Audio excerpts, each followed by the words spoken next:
Hey everybody, it's Danielle Damianov with Wind Down Wednesday, and I am here today with Shawn with FSR Credit Repair, and we're going to talk about credit and some things that you can do on your own to boost your score. But Shawn, why don't you tell us a little bit about what you and your company does? Yeah, hey, thanks, Danielle. I really appreciate you inviting me today.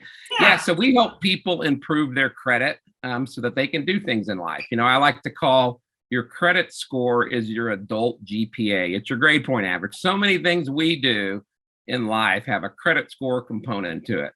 And so, we work with a lot of people who are trying to buy a home, and credit is the obstacle. And so, in credit repair, there's three main things we do to help somebody improve their credit. The first is we're going to utilize some of the consumer protection laws like the Fair Credit Reporting Act and the Fair Debt Collection Practices Act to help somebody leverage derogatory information off of your credit report, because the law says that whatever's on your credit report must be accurate and verifiable. So we use those laws to try to leverage that bad stuff off. We're also going to help them build positive new credit if necessary, to make sure that they're checking all the boxes with a really good mix of credit. You want to, there's so many things we can do on our own to boost our credit scores. We just need to know and understand how credit scores are calculated. So we help our, clients build credit. And then the third thing is we're going to educate them how all this works so that they have the knowledge and the tools, moving forward to keep their credit strong. Yeah, so that once you fix the credit or build their credit, then they're not making the same mistakes again, hopefully, right? And they're able to that good credit score.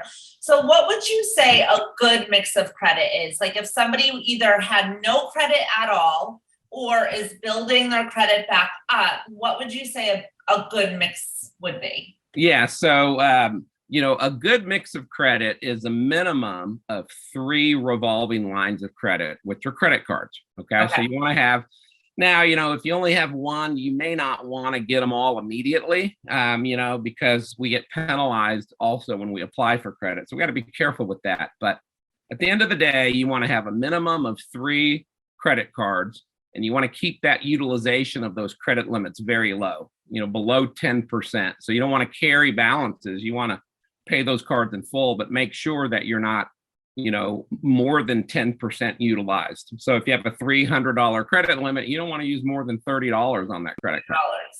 Got it.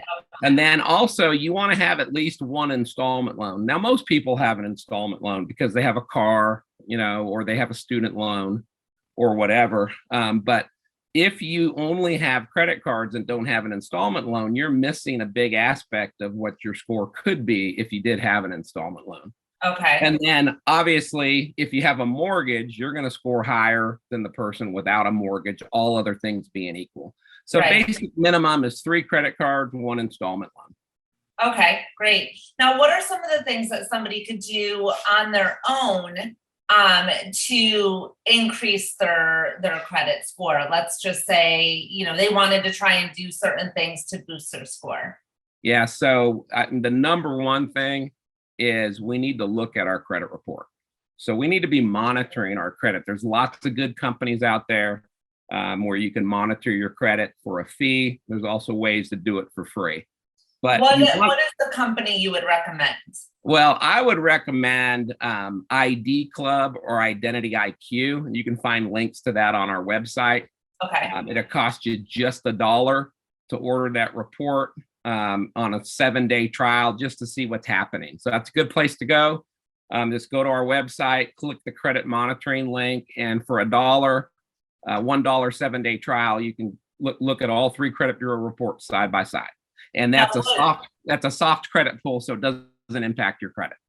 Okay. What is your website so everybody knows? Yeah, our website is frscredit.com. Okay, so frscredit.com. They can go there, get a copy of the report, and then for a 7-day free trial, and just kind of see exactly what's going on and what's on there. Now, a lot of times, and I get this all the time actually, is I do have people that monitor their credit, or they use things like Credit Karma or Credit Wise or whatever.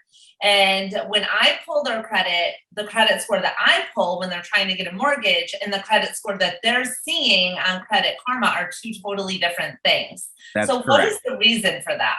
Well, the reason for that is a lot of these credit monitoring companies, including Credit Karma, are using a Vantage credit score. So there's two main credit scoring companies out there, FICO, which everybody has heard of your FICO score, and then there's the Vantage credit score, which is a competing scoring model to FICO. But, lenders use FICO scores. 95% of lending, whether it's auto, home, credit card, they're using a FICO credit score.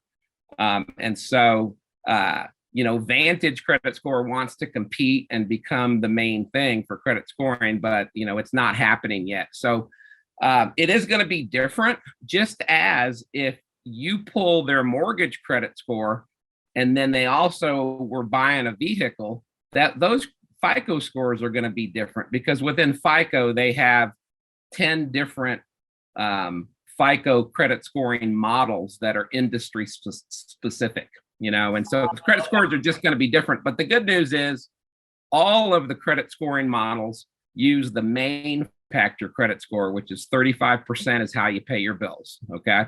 30% of our credit score is the debt that we carry, and that's heavily influenced by your credit card debt, your revolving debt. And then 15% of our score is the age of our credit file, and then 10% is your mix of credit. So what type of accounts do you have? And then the final 10% is that new credit category, or, those hard inquiries when you apply. Right. But yeah, that score is going to be different, but we need to look at our credit report to make sure it's accurate. That's why we need to pull it, because especially in today's world with identity theft and data breaches, just because you had good credit 2 years ago when you purchased your house, something might have happened that you're not aware of if you're not monitoring your credit. So you need to pull a copy of your credit report, and you need to have a monitoring service so that you're alerted when things happen, when things change, so you can make sure that it's accurate, because we need to be proactive about our credit and plan for our next, major purchase or refinance or whatever that is. Right. And, so if we're proactive, we can do things strategically to boost our score, especially if we understand how credit scoring works. And so you were asking me, what are the things you can do, right, to improve your credit? Number one, look at it, make sure it's accurate. If there's derogatory stuff on there, address those items, contact us, or, do it yourself. Credit repair is not magic. It's just understanding the law and leveraging that. And time consuming. Yeah, it's time consuming for sure. It's just like you can do your own taxes and you can fix your own car, but sometimes it makes sense to hire a professional company that's more efficient with it. And so you want to address those negative things, but then you also want to make sure that you have low credit card balances. Really what you want to make sure is that you have low utilization of your credit limits. Right.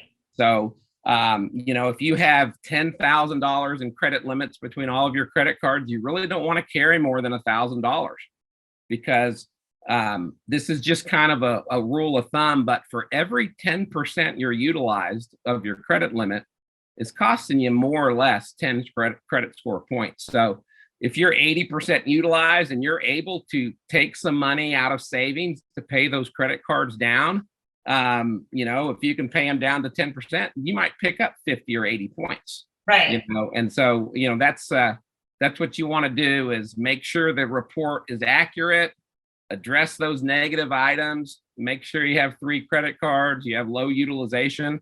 The other thing you can do is be added as an authorized user to somebody else's credit card, so maybe you have a parent that has a very, aged credit card. So maybe it was opened 20 years ago, and they have a high credit limit, a low balance, and a positive payment history. That's really going to help you, because when you're added as an authorized user, now you pick up the history and all the reporting on that account. So you're going to pick up the positive pay history. You're going to pick up that low utilization of that credit limit, and you're going to pick up the age of that credit card. So that's going to positively impact your credit score. Which is going to also just bring me to my final point here. One of the things that people do that is not something you should do is if you have a credit card that has been, let's just say, revolving for 99 months, for example, but you never use that card.